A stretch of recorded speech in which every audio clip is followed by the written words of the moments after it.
નમસ્તે મિત્રો, કેમ છો બધા મજામાં? તો આજે આપણે ભણવાના છીએ ચોથો પાઠ, જેનું નામ છે સોચ અપની અપની, એટલે પોતાના વિચાર. સોચ એટલે વિચાર. તો એ પાઠ વિશે આપણે ભણી ગયા હતા. ચિત્ર પાઠ હતો. તમે બરાબર એ ચિત્રને યાદ કરો એટલે તમને યાદ આવી જશે. આજે આપણે તેના સ્વાધ્યાય પોથીના પ્રશ્નોની ચર્ચા કરીશું. તો તમે બધા રેડી? ઓકે, તો ચાલો આપણે શરૂ કરીએ. જો બરાબર સાંભળજો, પ્રશ્નો સાંભળજો અને તેના જવાબ આપવાના છે, બરાબર? અને સાથે સાથે સ્વાધ્યાય પોથીમાં પણ લખતું જવાનું છે. તો ચાલો શરૂ કરીએ. पहलो प्रश्न, सूरज निकलने पर कौन कौन आकाश में उड़ने लगता है? गुब्बारे, गुब्बारे भी आकाश में उड़ते हैं. पक्षी, वो भी उड़ सकते हैं. हवाई जहाज, वो भी उड़ सकते हैं. हम लोग नहीं उड़ सकते. लेकिन यहाँ पे क्या कहा है? सूरज निकलने पर. तो सूरज निकलने पर तो पक्षी उड़ते हैं, तो उसका जवाब आएगा बी. और दूसरा प्रश्न है, पशु चराने कौन जाता है? तो चरवाहे, चरवाहे जाते हैं. सही बात है, तो जवाब आएगा ए. बूढ़े, बच्चे, स्त्रियां नहीं जाती है, यानी कि हमें ए में ही जवाब मिल गया. अब तीसरा प्रश्न है, बगीचे में तितलियां कौन पकड़ता है? हमें कैसे पता चलेगा कौन पकड़ता है? तो हमें चित्र याद करना पड़ेगा.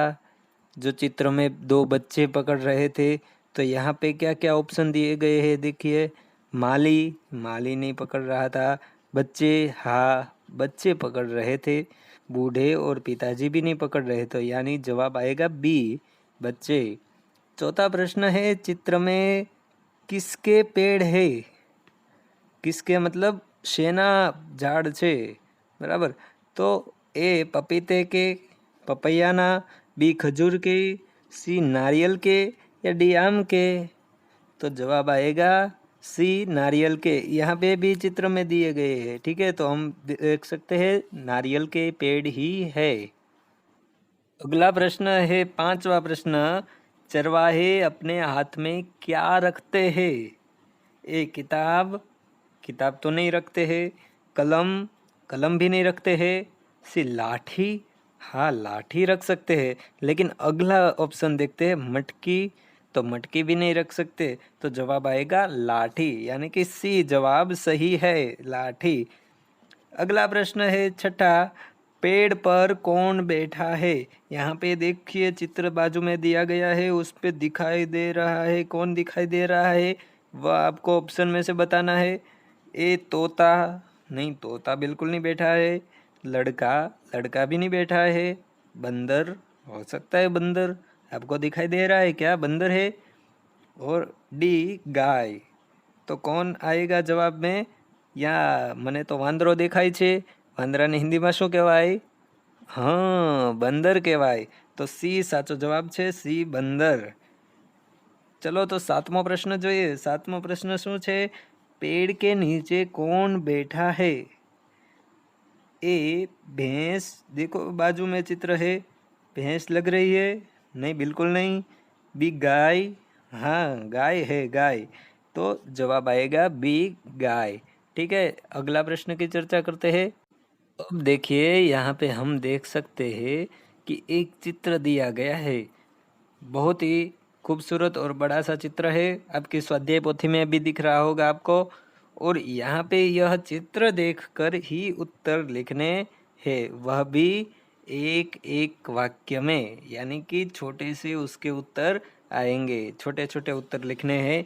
तो पहला प्रश्न है, सूरज निकलने पर पक्षी क्या करते हैं? देखिए इनका जवाब क्या आएगा, सुनिए बराबर ध्यान से सुनिए. सूरज निकलने पर पक्षी आकाश में उड़ते हैं, है ना? एकदम सरल जवाब. तो फिर हम देखेंगे अगला प्रश्न, चरवाहा क्या कर रहा है? चरवाहा कहाँ पे है पहले तो ये देखना पड़ेगा हमको. तो कहाँ पे है, कहाँ पे है? जो पशुओं को चराता है उसे चरवाहा कहते हैं. तो हाँ देखिए ये गाय भैंस जहाँ पे खड़ी है वहाँ पे छोटी सी लाठी लेके खड़ा है, वही चरवाहा है. तो वह क्या कर रहा है? चरवाहा अपने पशुओं को चराने का काम कर रहा है. तो वही जवाब लिखना है। तीसरा प्रश्न है, बच्चे बगीचे में क्या कर रहे हैं? तो देखिए यहाँ पे बच्चे क्या कर रहे हैं? तितलियाँ पकड़ रहे हैं, तितलिए के पीछे भाग रहे हैं।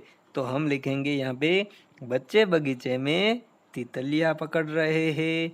मैंने यहाँ जानबूझकर क्या कर रहे हैं ऐसा लिखा है, क्योंकि आप सोच समझ कर लिख सके और सही जवाब लिख सके, इसीलिए मैंने यहाँ पे गलत लिखा है। आपको सही करके लिखना है, ठीक है।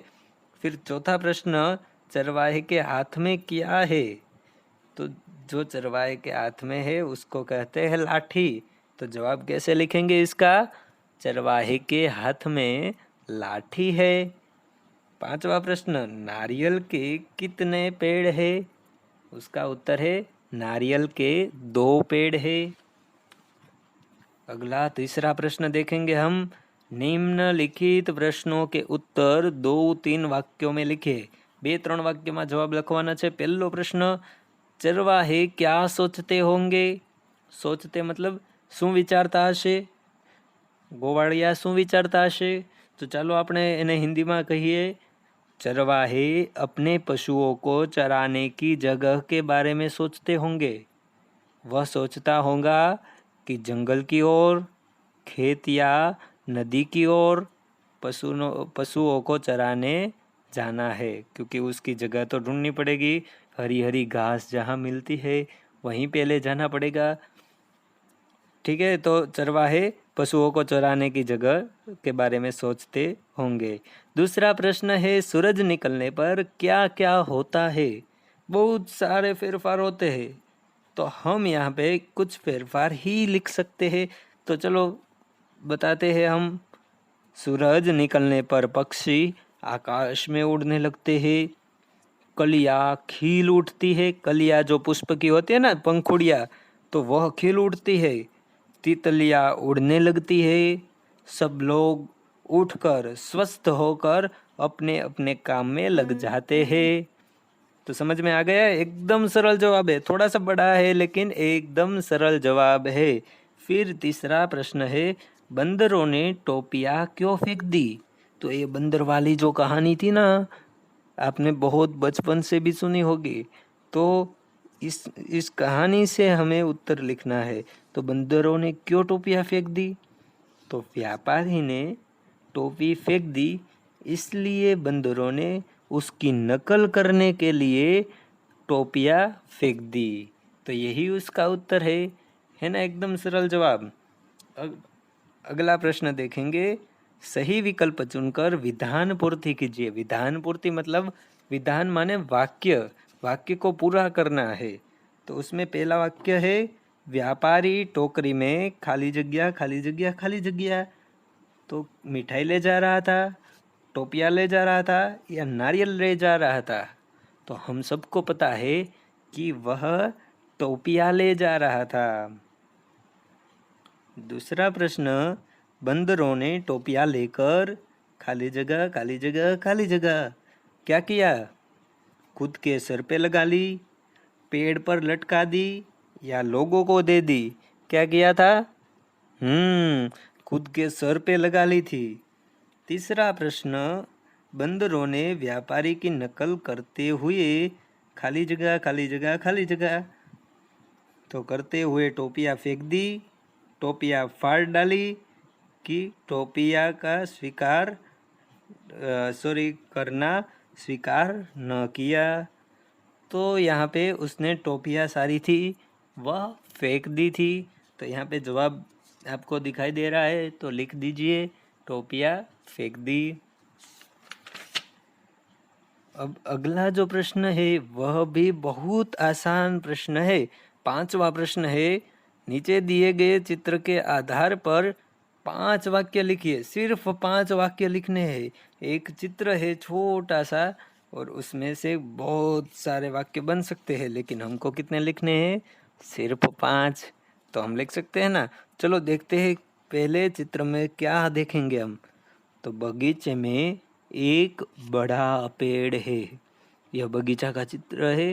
तो बगीचे में एक बड़ा पेड़ है, यह पहला वाक्य हो गया। उसमें एक फिसल पट्टी है। ફિસલપટ્ટી, જેને આપણે ગુજરાતીમાં કહીએ લસરપટ્ટી, तो ये हिंदी में कहवाय फिसलपट्टी। एक फिसलपट्टी है। फिर जिस पर लड़की फिसल रही है, तो ये दो वाक्य हो गए। तीसरा, एक लड़का हाथ उठाकर लड़की को प्रोत्साहित करता है और दोनों खेल रहे हैं, यह 3 वाक्य हो गए। बगीचे में घास लगी हुई है, 4 वाक्य हो गए। फिर 5वां वाक्य, छोटे छोटे अन्य पौधे भी लगे हुए हैं। तो यहाँ पे 5 वाक्य हो गए। आराम से आप 5 से ज़्यादा वाक्य लिख सकते हो। पर्वत के बारे में भी लिख सकते हो, फिर यह लड़के के बारे में, लड़की के बारे में ज़्यादा लिख सकते हो, तो बहुत कुछ लिख सकते हो। तो यहाँ पे आपको सभी प्रश्नों के उत्तर समझ में आ गए होंगे। आ गए ना? अगर नहीं आए तो आप वापस से फिर से वीडियो जो समझ में नहीं आया वो पीछे करके देख सकते हैं। ठीक है, तो मिलते हैं अगले वीडियो में। तब तक के लिए अस्तु। जय हिंद, जय भारत।